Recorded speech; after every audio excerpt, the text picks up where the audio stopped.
Hello guys, welcome to physics classroom. আজকের এই লেকচারে আমরা নতুন একটা চ্যাপ্টার ডিসকাস করব, যে চ্যাপ্টারটার নাম হচ্ছে ঘর্ষণ, বা ইংরেজিতে যাকে বলা হচ্ছে ফ্রিকশন। তো ঘর্ষণ বা ফ্রিকশনটা কি? তো ওটা ধর, এটা এটা এমন একটা জিনিস, ধর হচ্ছে একটা তল আছে, এটা একটা তল। হুম। এই তলের উপরে ধর একটা বস্তু আছে, ধর একটা বস্তু আছে, ধর এখানে একটা বস্তু রাখলাম, তলটার উপরে একটা বস্তু আছে। হ্যাঁ, তলটার উপরে বস্তু আছে। এই বস্তুটাকে ধর, বস্তুটা কী হয়, যদি বস্তুটা থাকে প্রথম অবস্থায় কী হয়, ওর ভরটা কোন দিকে, এমজি যেটা, ওটা ধর বস্তুটার মাস এম, তাহলে এমজিটা নিচের দিকে, তাহলে লম্ব বল একটা উপরের দিকে আসে। যখন বস্তুটা স্থির অবস্থায় আছে তখন হচ্ছে কি, এমজি ইকুয়াল টু এন হয়। এবার ধর বস্তুটাকে আমরা এক সাইড থেকে ফোর্স দিচ্ছি, এদিক থেকে ধর একটা ফোর্স দিচ্ছি, মানে এইদিকে বস্তুটাকে আগানোর চেষ্টা করতেছি। মানে ধর এই যে এরকম ব্যাপারটা, ধর এটা আমার বস্তুটা এই খাতার তলের মধ্যে আছে, আমি এদিকে এমনি অবস্থায় কী আছে বস্তুটার, এমজি ইকুয়াল টু এন, এই যে এই কেসটা। এবার বস্তুটাকে আমরা ধর আমরা ফোর্স দিয়ে সামনের দিকে আগানোর চেষ্টা করতেছি। এই কেসে যেমন আগায় যাচ্ছে, ধর প্রথম একটা অবস্থায় কি, এই যে ফোর্স দিচ্ছি, ধর একটা ফোর্স দিচ্ছি, কিন্তু কিন্তু হচ্ছে আগাচ্ছে না। এই যে আগানোর চেষ্টা করতেছে, বা হচ্ছে এই যে ফোর্স দিলাম আগায় গেল, তাহলে এই যে আগায় গেল বা এই যে আগানোর চেষ্টা করতেছে, তো একটা কিছু বলের বিরুদ্ধে তো আমরা কাজ করতেছি। তো যেখানে এখানে কার বিরুদ্ধে কাজ করতেছে, এই যে এখানে যে একটা খাতার তলটা আছে, আর এখানে যে এর তলটা, এই তলটা আর হচ্ছে এই খাতার পৃষ্ঠাটা, এদের মধ্যে কী আছে, এদের মধ্যে একটা এই জায়গাটা একটা কী আছে, একটা বল, একটা বিরুদ্ধ বলের বিরুদ্ধে আমরা এই যে আগায় নিয়ে যাচ্ছি। তাহলে এই যে এখানে এই যে বাধাটা দিচ্ছে, মানে একটা বাধা বলের বিরুদ্ধে আমরা আগায় নিয়ে যাচ্ছি, এই বাধা বলটা হচ্ছে ঘর্ষণ বল, বুঝলি? এটা যে আগায় গেল, এটা আগায় যাচ্ছে কী হলো, তো এখানে একটা বাধা বলটা আছে, বাধা বলটা কী করতেছে, এটাকে আগাইতে বাধা দিচ্ছে। এই যেমনটা আগায় যাচ্ছে, আর হচ্ছে বাধা বলটা কী করলো, আগাইতে বাধা দিচ্ছে। তো এইরকম এই বলটাই হচ্ছে আমাদের ঘর্ষণ বল, বুঝলি?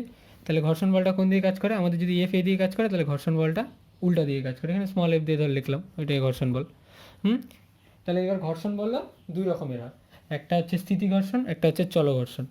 স্থিতি ঘর্ষণটা কি, এই যে এখনই যেটা বললাম, দুটা কেস হতে পারে।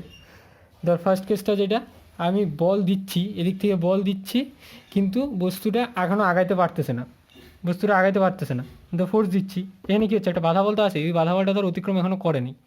তাহলে এই যে ফোর্স দিচ্ছি কিন্তু বস্তুটা আগাতে পারতেছে না, তো এই যে এখন স্থিতিশীল অবস্থায় ছিল, বস্তুটা স্থির অবস্থায় ছিল, তাহলে এখন যে ঘর্ষণ বলটা আছে এর মধ্যে, এইটা হচ্ছে আমার স্থিতি ঘর্ষণ বল, বুঝলি? স্থিতি ঘর্ষণ, বা ইংরেজিতে যাকে বলা হচ্ছে স্ট্যাটিক ফ্রিকশন, বুঝলি? এইবার ধর এই দিতে দিতে কী হলো, একটা সময় কী হবে, আগানো শুরু করবে। তো ওই যে তার একটা মানে ম্যাক্সিমাম লিমিটিং একটা ভ্যালু আছে, যে লিমিটিং কী হলো, ফ্রিকশনাল ফোর্সটাকে একটা ধর ফ্রিকশনাল ফোর্স এফটার কি একটা লিমিট আছে, যেটা হচ্ছে স্থিতি ঘর্ষণটা বললাম, এর লিমিট আছে, ওই লিমিটটা পার করলে কী হলো, বস্তুটা আগানোর চেষ্টা শুরু করলো। হুম। তো ওই যে ওইটা হচ্ছে, ওইটাকে বলা হচ্ছে আমার ঘর্ষণের সীমাস্ত মান, মানে সীমাস্ত ঘর্ষণের মান বলতে পারিস। মানে হচ্ছে যখন বস্তুটা স্থির থেকে বল দিচ্ছিলাম, দিতে দিতে যখন বস্তুটা স্থির অবস্থা থেকে গতিশীল হওয়া স্টার্ট করলো, ওই টাইমে যেই বলটা পাইলাম, যেই টাইমে এই কেসটা হইলো, তো এই ওই বলটাই হচ্ছে আমার সীমাস্ত ঘর্ষণের মান, বুঝলি? এবার চল ঘর্ষণ কি, এটা তো গেল স্থিতিশীল স্থিতি ঘর্ষণ। এইবার হচ্ছে চল ঘর্ষণ যদি বলি, তাহলে চল ঘর্ষণ কি, চল ঘর্ষণ হচ্ছে, তো বস্তুটা যখন চলতেছে, বস্তুটা যখন এই যে যাচ্ছে, ধর আগাচ্ছে, তাও তো একটা বাধা বলের বিরুদ্ধে কাজ করেই যাচ্ছে, তাও তো এই যে ফোর্স দিচ্ছি, তাও তো একটা বাধা বলের বিরুদ্ধেই তো এটা আগাচ্ছে। তাহলে এই যে এই সময়টা যেই ফোর্স, পিছনের দিকে যেই বাধা বলটা আছে, এইটাকে বলা হচ্ছে আমার চল ঘর্ষণ, বুঝলে? তাহলে আমরা যদি গ্রাফিক্যালি দেখি, তাহলে কী হচ্ছে, প্রথম অবস্থায় এদিকে ধর আমার এদিকে প্রযুক্ত বলটা দিচ্ছি, ধর এটা আমার ক্যাপিটাল এফ, আর এদিকে ধর আমার ঘর্ষণটা, মানে এদিকে ঘর্ষণ বলটা কী হয় প্রথম অবস্থায়। দেখ আরেকটা জিনিস আমরা যেটা জানি, কোনো একটা বস্তুকে যখন একবার প্রথমে ধর যে ফোর্সটা দিচ্ছিলাম, এবার বস্তুটা একবার যখন চলতে শুরু করলো, তারপরে কি আর ওই ফোর্সটা দিতে লাগে না, তার চেয়ে একটু কম ফোর্স দিলেও চলে যায়। এটা কোনো একটা যখন আমরা প্র্যাকটিক্যাল জিনিসও বুঝতে পারবি, ধর আমরা একটা পাথরকে ঠেলতেছি, ঠেলতে ঠেলতে প্রথম যখন ঠেলতেছি, তখন কি ধর একটা বড় পাথর ঠেলতে ঠেলতে পাথরটা আগাচ্ছে না, কিন্তু একবার যখন আগায় গেল পাথরটা, তখন কিন্তু আর ওই প্রথম অবস্থায় যত ফোর্স দিয়েছিলাম অতটা না দিলেও হয়, একটু কম ফোর্স দিলেও পাথরটা আগাইতেই থাকে, বুঝলে?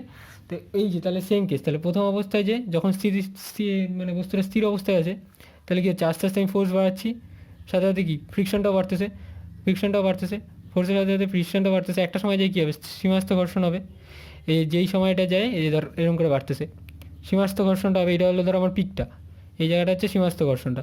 এরপরে কী হবে, এরপরে যখন আরেকটু যখন ফোর্সটা ধর এই সময়টা হচ্ছে আমার সীমাস্থ ঘর্ষণটা পাইলাম, এই যখন আমি এতটা ফোর্স দিলাম তখন হচ্ছে আমার সীমাস্থ ঘর্ষণটা। এরপরে যদি আরেকটু ফোর্স দিই তখন কী হবে, বস্তুটা আবার চলতে শুরু করবে। তাহলে এই যে চলতে যে শুরু হবে তখন তো আর এত পরিমাণ এত এত ধর ফ্রিকশনটা থাকে না, তখন ফ্রিকশনটা কী হয়, কমে যায় না। তাহলে তারপরে ধর আমি যদি আরও ফোর্স দিই তাহলে কী হচ্ছে, বস্তুটা তো চলা শুরু করলো কিন্তু এই যে কমে গেল, ফ্রিকশনটা কী হলো, আর আগের মতো নাই। ধর ম্যাক্সিমাম এই ফ্রিকশনটা সবচেয়ে ছিল, যেটা সীমাস্থ ঘর্ষণ বলি, সেটা হচ্ছে কি সবচেয়ে বেশি ফ্রিকশনটা ছিল। তারপরে আস্তে আস্তে কী হলো, বস্তুটা এরকম করে আগাতে শুরু করলো। তাহলে এই সময়টা এদিকে ফোর্স বাড়াচ্ছে, এই যে ফ্রিকশনটা আছে, ফ্রিকশনটা কি একটা কনস্ট্যান্ট হয়ে গেল। এটা হলো তোর হচ্ছে চলঘর্ষণের, আর যদি চলঘর্ষণ আর হচ্ছে স্থিতি ঘর্ষণ মিলে যদি আমরা ফোর্সের রেসপেক্টে যদি একটা গ্রাফ আঁকি তাহলে এরকম হবে। এটা যদি আমরা ধর বৈশিষ্ট্য বলতে চাই, মানে বৈশিষ্ট্য যদি বলি ঘর্ষণের যদি বৈশিষ্ট্য বলি তাহলে কী বলবো, ঘর্ষণের কী কী ধর্ম বলছে। ঘর্ষণের ধর্ম কি, ঘর্ষণের ফার্স্ট ধর্ম যেটা আমরা বুঝতে পারতেছি, ঘর্ষণ কী করে, আমরা যদি ফোর্স দিই, ঘর্ষণ বলটা কী, তার অপোজিট ডাইরেকশানে কাজ করে। ঘর্ষণও কি এক প্রকারের ফোর্স, তো তার মানে ঘর্ষণের ইউনিটটাও হচ্ছে আমার ফোর্সের ইউনিটই হবে, এটা একটা বলতে পারিস। তারপরে হচ্ছে তো ঘর্ষণ কি এনের সাথে ভ্যারি করে না, এফ এনের সাথে ভ্যারি করে না, এন যত বাড়বে এফও তো ততই বাড়তেছে। এখানে বস্তুটার ওয়েট যত বেশি হবে, এমজি ধর বেশি, এমজি বাড়লে কী হলো, এনটাও বাড়বে। তাহলে কি বস্তুটা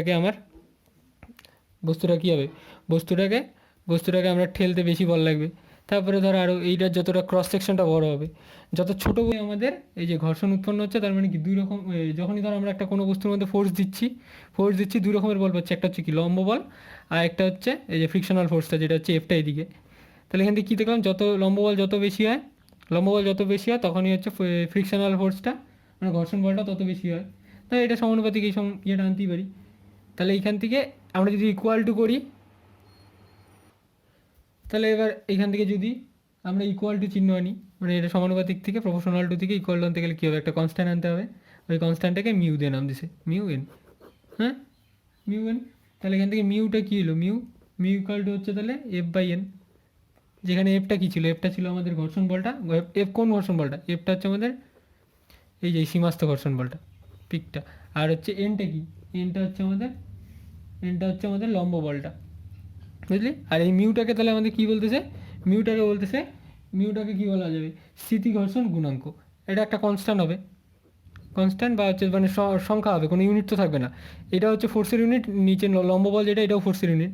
তাহলে মিউ যেটা আছে, যেটাকে আমরা বলছি স্থিতি ঘর্ষণ গুণাঙ্ক, এটা তাহলে আমাদের যদি ডেফিনেশন বলে তাহলে কী বলবো, তার মানে সংস্পর্শে মানে ডেফিনেশন যদি বলে তাহলে কী বলবো, দুটা তল আছে যে দুটা কি একটার সাথে একটা সংস্পর্শে আছে, তাহলে সংস্পর্শে থাকা দুটা তলের মধ্যে কি সীমাস্থ ঘর্ষণ আর হচ্ছে লম্ব বলের অনুপাতটাই হচ্ছে আমাদের কি এই যে মিউটাকে কি বলতেছে, স্থিতি ঘর্ষণ গুণাঙ্ক, বুঝলি। তাহলে এটা কি একটা নাম্বার, যেহেতু এটার আর এটার সেম ইউনিট, বুঝলি। তাহলে এবার যদি এটার সাথে আমরা কম্পেয়ার করে বলি চলঘর্ষণ গুণাঙ্ক, তাহলে চলঘর্ষণ গুণাঙ্ক ক্ষেত্রে কী বলবো, তাহলে এটা ছিল আমাদের স্থিতি ঘর্ষণ মানে সীমাস্থ ঘর্ষণটা ছিল। এবার চলঘর্ষণ ধরে নিচ্ছি এফ ড্যাশ, আর হচ্ছে লম্ব বলটা ধরে নিলাম এন, তাহলে এখানে হচ্ছে এই সেম জিনিসই হবে, এফ ড্যাশ ভ্যারি করে কি এনের সাথে ভ্যারি করবে, তাহলে ওখান থেকে একটা কনস্ট্যান্ট আসবে। তাহলে এফ ড্যাশ ধর কনস্ট্যান্টটা হচ্ছে আমার ধর নাম দিলাম এটা মিউ ড্যাশ, তাহলে এটা হচ্ছে, তাহলে এখান থেকে মিউ ড্যাশ কত আসতেছে, এফ ড্যাশ বাই এন। হ্যাঁ, এফ ড্যাশ বাই এন, এটি তো পাইলাম, mu dash equal to F dash by N. তাহলে এখান থেকে আমরা যদি এই মিউ ড্যাশটা যেটা এটাই হচ্ছে আমাদের চলঘর্ষণ গুণাঙ্ক। তাহলে এটাকে মিউ ড্যাশের যদি ডেফিনেশন বলতে পারলে তাহলে আমরা কী বলবো, তাহলে বলবো কি সংস্পর্শে থাকা দুটা তল, ঘর্ষণ হতে গেলে কি দুটা তল তো লাগবে, একটার সাথে একটা স্পর্শ হয়ে থাকতেই হবে। তাহলে পরে তো যখন ফোর্স দিচ্ছি, যখন বস্তুটা মুভ করতেছে তখনই কি আমাদের ঘর্ষণ বলটা উৎপন্ন হচ্ছে। তাহলে যদি বাইরে থেকে কোনো ফোর্স না দিই তাহলে পরে তো কোনো ঘর্ষণ বল উৎপন্নই হচ্ছে না। তাহলে পরে যখনই আমরা ফোর্স দেওয়া শুরু করলাম তখনই তো ঘর্ষণ বল উৎপন্ন হচ্ছে। তার মানে ঘর্ষণ বলের জন্য আমাদের কি আগে দুটো তল লাগবেই, একটার সাথে একটা কি সংস্পর্শে থাকতে হবে। এবার একটা তলকে যখন আমরা ফোর্স দিব তখন কি হবে, ওই দুই তলের সংস্পর্শ তলে একটা বাধা বলের সৃষ্টি হবে, এই বাধা বলটা অপোজিট ডাইরেকশানে কাজ করবে। তাহলে এখান থেকে যদি আমরা মিউ ড্যাশের ডেফিনেশন বলি, মিউ ড্যাশ হচ্ছে কি চলঘর্ষণ গুণাঙ্ক। তাহলে চলঘর্ষণ গুণাঙ্কের ডেফিনেশন কী হবে, সংস্পর্শ তলে থাকা কি দুটা তলের মধ্যে কি একটা কি চলঘর্ষণ আর হচ্ছে ওদের যে লম্ব বলটা এদের অনুপাতটাকেই বলা হচ্ছে আমাদের চলঘর্ষণ গুণাঙ্ক, বুঝলি। তাহলে বুঝলি? তাহলে জিনিসটা কেস কি? এবার ধর কেসটা যে বস্তুর যখন চলঘর্ষণ আসবে তার মানে কি বস্তুটা সামনের দিকে মুভ করতেছে। ধর এটা ধর আমার তলটা, এটা ধর আমার বস্তুটা, তো বস্তুটা ধর এফ বল দিছিলাম, বস্তুটা সামনের দিকে মুভ করতেছে। তাহলে ফ্রিকশন ফোর্সটা কোন দিকে? পিছনের দিকে। তাহলে এখানে কি, যেহেতু সামনের দিকে মুভ করতেছে, ধর এ ত্বরণ নিয়ে মুভ করতেছে বস্তুটা, হ্যাঁ, ক্যাপিটাল এফ বল দিছিলাম, এ ত্বরণ নিয়ে মুভ করতেছে, এদিকে সামনের দিকে মুভ করতেছে। আর যেহেতু এটি কী বললাম, চলঘর্ষণ, তার মানে মুভ করতেছে, তার মানে কি চলঘর্ষণ আছে, তার মানে এফ ড্যাশ, এফ না কিন্তু এফ ছিল হচ্ছে স্থিতিঘর্ষণ, মানে স্মল এফটা হচ্ছে স্থিতিঘর্ষণের ক্ষেত্রে, আর স্মল এফ ড্যাশটা হচ্ছে চলঘর্ষণের ক্ষেত্রে। তার মানে আমরা যদি এখানকার ইকুয়েশন বলি, এই যে ইকুয়েশনটা, এই বস্তুটার মাস ধরে নিচ্ছি এম, তাহলে কী হবে? F minus F dash equal to কত হবে? M A. এবার এফ মাইনাস এফ ড্যাশটা কত? এফ ড্যাশ যেখান থেকে বের করতে পারি, এফ ড্যাশ হচ্ছে এটা হচ্ছে ক্যাপিটাল এফ, আর এফ ড্যাশ হচ্ছে হলো কত? Mu dash N, mu dash N equal to কত? M A. তাহলে এখান থেকে তুই এটা বের করতে হবে, ত্বরণ কত হচ্ছে? F minus mu dash N by হচ্ছে এম। এগুলো অনেক সময় প্রবলেম করার ক্ষেত্রে কাজে লাগে, বুঝলি? মানে এটা যদি ধর অমসৃণ তল হয়, তাহলে পরে কি তোর ত্বরণ নিয়ে বস্তুটা আগাচ্ছে, তাহলে কেসটা কী হবে? এই কেসটা, এরকমই কেসটা।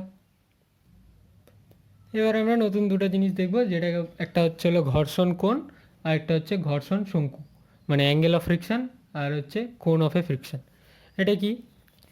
হ্যাঁ, দেখলাম যখনই ফোর্স দিচ্ছি কোনো একটা বস্তুর উপরে, ধর বস্তুটা একটা তলের মধ্যে আছে, তাহলে ফোর্স দিচ্ছি বস্তুটার উপরে, সামনের দিকে ধর মুভ করার চেষ্টা করতেছে, তাহলে হচ্ছে কি, এটাকে দেখলাম যে লম্ব বলটা কি উপরের দিকে কাজ করতেছে, ধর লম্ব বলটা এইদিকে এন, আর ফ্রিকশনটা কি, যদি বস্তুটা এইদিকে মুভ করার চেষ্টা করি, তাহলে ফ্রিকশনটা কি এইদিকে কাজ করতেছে, মানে এটা এফ। এটা এফ। তাহলে এই যে এফ আর এই এনটা লম্ব বল আর হচ্ছে ঘর্ষণ বল, এদের কি একটা লব্ধি থাকবে? তো একটা লব্ধি থাকবে। লব্ধিটা কোন দিকে হবে? এদিকে হবে। সমান্তরিক সূত্র অনুযায়ী আমরা বলতে পারি লব্ধিটা কোন দিকে হবে? এরকম হবে একটা লব্ধি, হ্যাঁ, এই যে লব্ধি হবে। এই লব্ধিটাকে নাম দিলাম, ধর একটা নাম দিলাম, ধর কিছু একটা আছে, এই লব্ধিটার নাম ধর ক্যাপিটাল কিউ দিলাম, ধর কথা কথা। তো এই লব্ধিটা আমাদের, এই যে লব্ধিটা আমাদের এই লম্ব বলের সঙ্গে যে অ্যাঙ্গেল করে থাকে, এই লব্ধিটা আমাদের লম্ব বলের সঙ্গে যে অ্যাঙ্গেল করে থাকে, এটা ল্যামডা নাম দিলাম। এই ল্যামডাটাকেই বলা হচ্ছে আমাদের ঘর্ষণ কোণ, বুঝলি? তাহলে তাহলে এখান থেকে আমরা আমাদের ল্যামডাটা বের করতে হবে। তাহলে কীভাবে বের করব? তাহলে আমরা জানি ভেক্টরের ইয়ে থেকে জানি কিউকে আমরা ধর, যেটা কিউটা থিটাতে ল্যামডা অ্যাঙ্গেল করে আসে, তাহলে যেদিকে কোণ করে থাকে, তাহলে এন ইকুয়াল টু কত হবে? N equal to Q cos lambda, আর হচ্ছে এফ ইকুয়াল টু কত হবে? Q sine lambda. এগুলো তো আমাদের ভেক্টরের প্রপার্টি বলতে পারিস। যখন এইরকম থাকে, যখন একটা ভেক্টর থাকে, ধর আর ভেক্টর, এটা থিটা অ্যাঙ্গেল করে আসে, এটা এক্স ডাইরেকশন, এটা ওয়াই ডাইরেকশন, তাহলে এক্স ইকুয়াল টু কত লিখি? আর কস থিটা, আর ওয়াই ইকুয়াল টু লিখি হচ্ছে আর সাইন থিটা, এটা তো লিখি।